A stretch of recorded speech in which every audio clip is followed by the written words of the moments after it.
Vous excuserez mon petit rhume. J'espère que ce n'est pas le fameux Covid. Je pense que vous n'en avez pas peur. Voilà.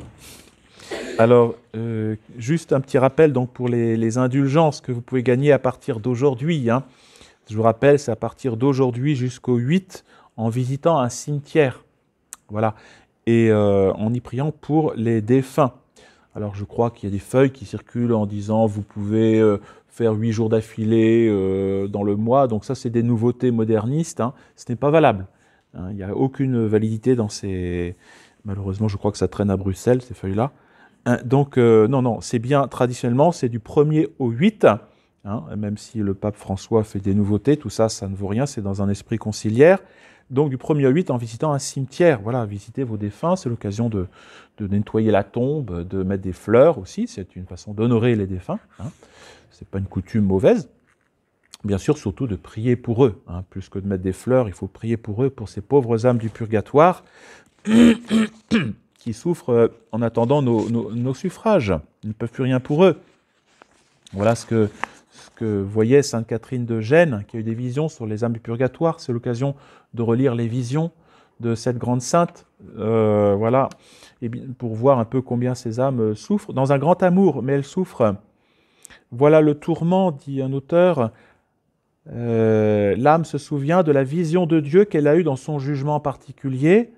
Elle emporte avec elle ce souvenir, et puisque le fait d'avoir entrevu Dieu est une joie qui dépasse toute chose créée, l'âme a hâte d'éprouver cette joie de nouveau. Il y a une vision de Dieu, puis après, elle se rend compte qu'elle ne peut pas rester dans ce ciel, enfin dans cette vision, elle doit se purifier avant cela. Ce souvenir de Dieu et ce rayon de lumière qui l'a investie lorsqu'elle a comparu devant Dieu font en sorte que l'âme voit la véritable nature de ses manquements. On verra vraiment notre misère à ce moment-là. Hein. Et pour ça qu'il vaut mieux la voir dès ici-bas, hein, pour éviter justement de se rendre compte de tous ces péchés que l'on n'a pas vus et qui devront être purifiés de toute façon. On ne peut pas rentrer au ciel comme ça. Cette clairvoyance alliée à la pensée qu'à cause de ses manquements, elle s'est volontairement interdit la possession du ciel pendant des années ou des siècles. Hein, elle constitue sa peine purificatrice.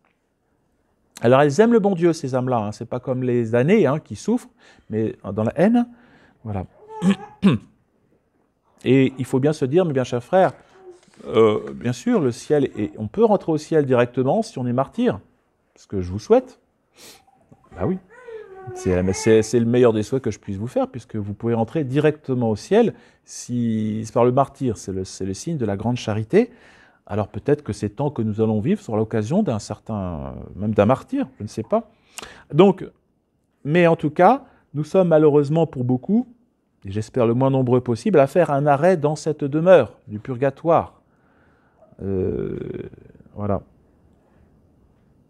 Et cette peine purificatrice, vous le savez, tous les saints le disent, hein, le temps de purification équivaut à 1000 temps au purgatoire. Voilà ce que dit cet auteur. Il est juste que vous désiriez pendant 1000 et 1000 heures d'expiation d'amour ce que 1000 et 1000 fois vous avez manqué de désirer sur terre. Dieu, but suprême des intelligences. À chaque fois que vous avez tourné le dos à Dieu, d'une certaine façon, même de façon vénielle, correspond des années et des siècles de nostalgie amoureuse. Des années ou des siècles selon la gravité de votre faute. Alors, vous voyez, si vous dites « Ah oui, mais moi je veux me préserver un peu sur terre quand même, voilà », mais la tiédeur sur terre ne permet pas d'échapper à la souffrance de toute façon, hein, même si au purgatoire, les souffrances n'ont rien à voir avec celles de l'enfer, évidemment. Alors, dans le purgatoire, il y a 7 niveaux, hein, 7 niveaux dont le dernier est proche de l'enfer et le premier est plus proche du ciel. Voilà. Et puisque, avant de commencer mon petit mot, je ne vais pas être trop long, rassurez-vous, vous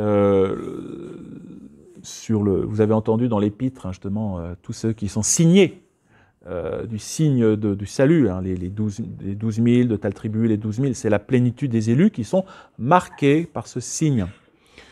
Je voudrais vous dire que le diable est le singe de Dieu, qui lui aussi veut son signe. Hein. Et à travers les siècles, il y a ces fameux signes, ces marques de la bête.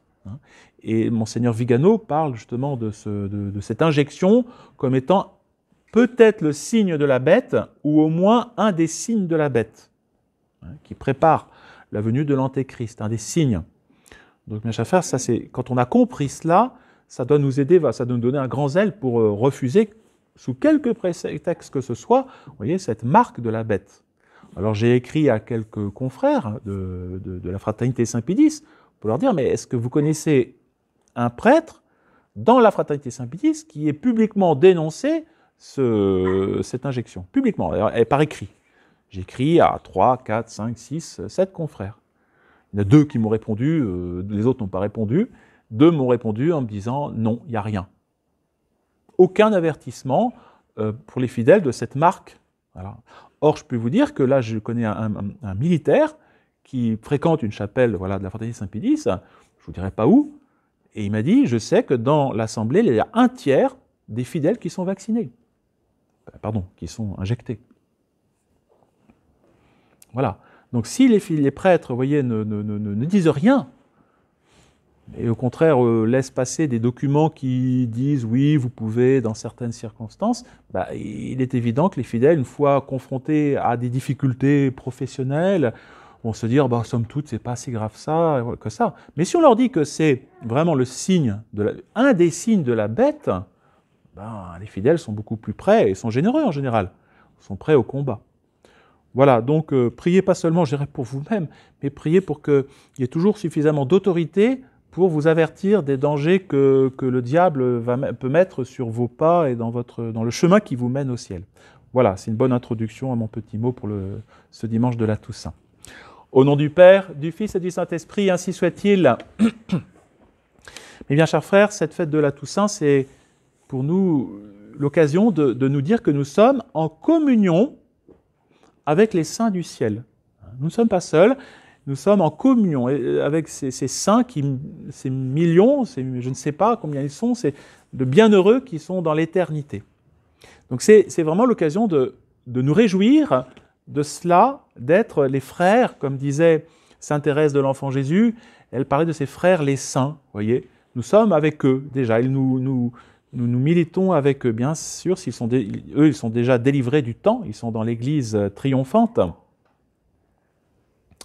Et ce que dit justement saint Thomas d'Aquin, c'est que nous faisons un seul corps, une seule Église d'une certaine façon.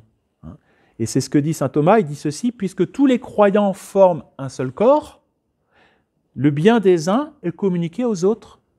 Pensez à sainte Thérèse de l'Enfant Jésus qui dit « Je passerai mon ciel à faire du bien sur la terre ». Eh bien, il faut de la sorte croire qu'il existe une communion des biens dans l'Église. Les saints du ciel nous aiment, nous aimons les biens du ciel. Eh bien, il y a aussi cette communion des biens. On ne fait pas que s'aimer de louer, on se communique des choses. Mais le membre le plus important est le Christ, puisqu'il est la tête. Aussi, le bien du Christ est communiqué à tous les membres. Alors, bien sûr, ceux qui sont dans le ciel, notre Seigneur se communique directement, face à face, en plénitude. Et nous, eh bien, notre Seigneur nous dit, saint Thomas, dit, et cette communication pour nous se fait par les sacrements de l'Église. Notre Seigneur se communique à nous, voyez, par les sacrements.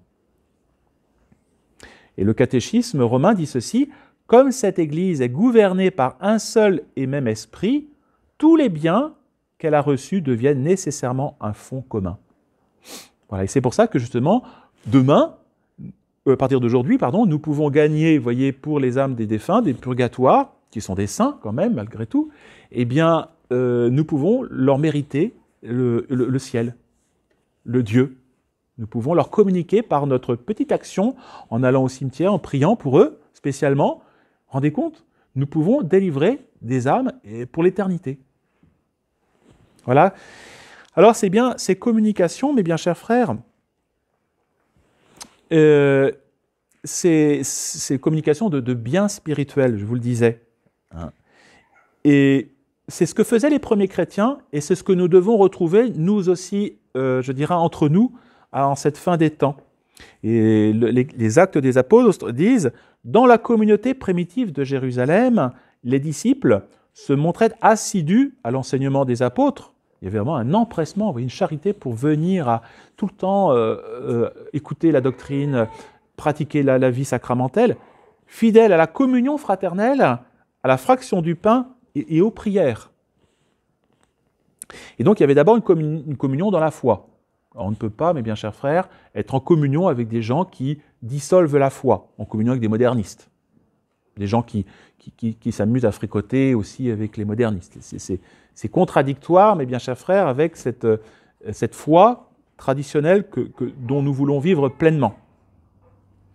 C'est un trésor, vous voyez, que nous voulons partager en plénitude avec tout le monde. Et on ne veut pas amoindrir ce trésor, on ne veut pas le briser, on ne veut pas... Voilà. Donc déjà, première chose, communion dans la foi. Et au ciel, mes bien chers frères, il n'y a que des catholiques de la tradition. Il n'y a pas de modernistes au ciel. Enfin, s'ils sont au ciel, les modernistes, c'est qu'ils se seront purifiés au purgatoire de leur modernisme. On ne peut pas être moderniste au ciel, c'est impossible. Et puis, communion dans les sacrements. Aussi, nous communions, mes bien chers frères, à la même messe, au même baptême. Alors, bien sûr, les sacrements des modernistes sont peut-être valides, mais vous voyez, ils abîment la foi. Donc, on ne peut pas être en communion avec cette nouvelle liturgie, c'est impossible. Et surtout la Sainte Messe, qui est le sacrement le plus important de toute l'Église. Et communion, mes bien chers frères, comme les premiers chrétiens, je vous le disais, ils mettaient tout en commun. Alors pourquoi ces premiers chrétiens mettaient tout en commun matériellement ?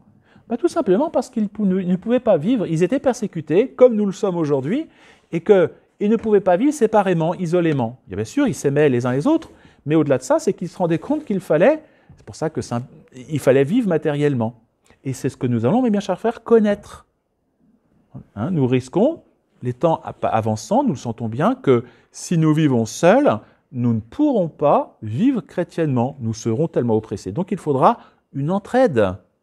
Et saint Paul, vous voyez, allait quêter, par exemple, à Antioche, tout ça, il ramenait les aumônes pour les chrétiens de Jérusalem, qui ne pouvaient pas vivre, vous voyez, sans cette communion fraternelle avec les autres chrétiens. Et c'est ce que nous serons, mes bien chers frères, obligés de faire bientôt. Si nous vivons en disant « non, moi je vis tout seul dans mon coin », eh bien, nous ne pourrons pas continuer à vivre chrétiennement. Rappelez-vous ça. Bien sûr, nous disons « oui, mais je viens à la messe ce dimanche et ça me suffit ». Non. Non. Et pourquoi, d'ailleurs, mais est-ce catholique, mes bien chers frères, que de vouloir partager même le matériel que nous avons ? Je connais un monsieur qui vit depuis 20 ans, qui prépare pour une propriété, et ça fait 20 ans qu'il travaille, parce qu'il s'en rend compte dans quel champ les choses évoluent, pour faire vivre une communauté de 30 personnes.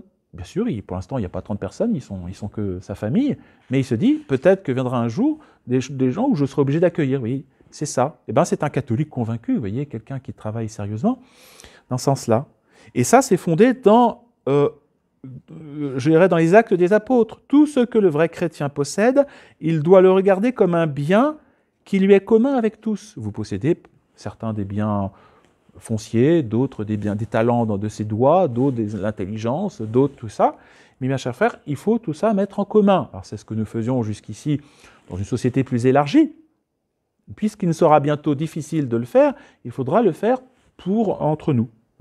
Tout ce que le vrai chrétien possède, il doit le garder comme un bien qui lui est commun avec tous. Et toujours, il doit être prêt et empressé, dit le catéchisme romain, à venir au secours de l'indigent et de la misère du prochain. Là, il a, vous voyez, la charité des saints. Alors, les saints du ciel, bien sûr, ne peuvent plus aujourd'hui nous aider forcément directement, mais vous savez qu'ils nous intercèdent pour nous, pour que nous puissions rester de chrétiens. Et puis, vous voyez, communion dans la charité. La communion des saints nous oblige, mes bien chers frères, à ne pas vivre pour nous-mêmes. Monseigneur Lefebvre fustigeait l'égoïsme des séminaristes déjà à Écône. Il dit, ne vivez pas pour vous-même, vous êtes prêtres pour les autres, vous êtes prêtres pour l'Église. Votre temps ne vous appartient pas, votre temps appartient à l'Église, c'est-à-dire aux âmes. Vous serez des prêtres mangés. Une belle expression du Père Chevrier. Eh bien, pour les chrétiens, c'est pareil. C'est ce que dit saint Paul aux Romains, « Nul d'entre nous ne vit pour soi-même. comme nul ne meurt pour soi-même. Et si nous mourons, autant que ça soit, je dirais, de façon utile, voyez, pour tous. Nous travaillons, si nous souffrons, que ça soit utile pour tous. Un membre souffre-t-il? Tous les membres souffrent avec lui. Il n'est pas normal de rester indifférent à la misère, surtout morale, de son prochain. Bien sûr, physique aussi, il faut se soucier de ceux qui souffrent, prévenir des dangers qui menacent le corps des uns des autres. Hein. Un membre est-il à l'honneur? On ne va pas jalouser parce qu'il y a quelqu'un qui est mis en évidence. Tous les membres prennent part à sa joie. Or, vous êtes le corps du Christ, et membres chacun pour sa part. Et notre chef, c'est notre Seigneur. Donc, chacun doit avoir sa place et sa part. C'est lui le chef. Aujourd'hui, c'est l'égoïsme. Je possède tant de terres, je possède tant de voitures, tant de choses. Mais l'homme n'a pas besoin de tout ça. Il faut savoir partager. Il faut savoir vivre pour les autres. La charité, vous voyez, c'est ça la charité, ne cherche pas ce qui est à elle. Voilà. Et quand nous faisons bien sûr faire cet acte de charité, vous voyez, véritable, eh bien nous savons que la moindre action, comme Sainte Thérèse de l'Enfant Jésus au Carmel, qui ramassait une petite épingle dans son Carmel par terre, vous voyez, avec un grand amour de notre Seigneur, eh bien profite à tous. À tous. Aussi bien pour les vivants que pour les défunts. Et ça, c'est la communion des saints. Voilà, donc demandons bien, mes bien chers frères, en ce dimanche, hein, cet esprit, vous voyez, de communion des saints.